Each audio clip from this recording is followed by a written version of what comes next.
হয়, যি বিশ্বনাথৰ যি বিধানসভা নিৰ্বাচনৰ বিজেপি প্ৰাৰ্থী পল্লৱভূষণ দাস, এই পল্লৱভূষণ দাসে ইতিমধ্যে ব্যস্ত হৈ পৰিছে যি অন্তিমটো নিৰ্বাচনী প্ৰচাৰৰ বাবে। আৰু এনেদৰে বিশ্বনাথৰ নগৰ অঞ্চল, সেই নগৰ অঞ্চলত এক বিশাল সমদল তেওঁলোকে উলিয়াইছে। মই সামগ্ৰিক পৰিৱেশ দেখুৱাইছো। পল্লৱভূষণ দাসৰ লগতে বিভিন্ন সমৰ্থক আহি তেওঁলোকৰ লগত লগ লাগিছে। মই পোনে পোনে তেখেতৰ ওচৰলৈ যাবলৈ বিচাৰিম। আজি অন্তিম প্ৰচাৰ আপুনি ব্যস্ত হৈ পৰিছে, কি ক'ব? দলীয় সতীৰ্থসকলৰ লগত আমি এই ৰাইজৰ আশীৰ্বাদ বিচাৰি আমি যাত্ৰা কৰিছোঁ।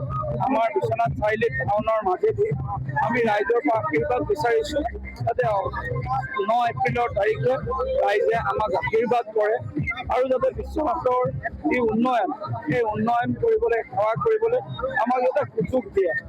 যোৱাকালি মাননীয় মুখ্যমন্ত্ৰী মহোদয়ৰ আগমনৰ পিছত মাননীয় মুখ্যমন্ত্ৰীয়ে যি বক্তব্য দিছে, সেই বক্তব্যই বিশ্বনাথক বহুতখিনি আগবঢ়াই লৈ যাব। কাৰণ তেখেতে দায়িত্ব লৈছে বিশ্বনাথৰ সৰ্বাংগীন বিকাশৰ।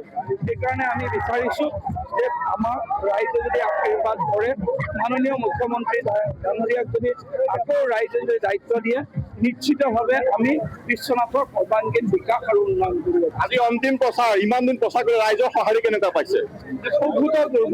অভূতপূৰ্ব ৰাইজৰ মৰম, আশীৰ্বাদ আৰু ৰাইজে যি ধৰণে আদৰি লৈছে, মই কল্পনাও কৰা নাছিলোঁ।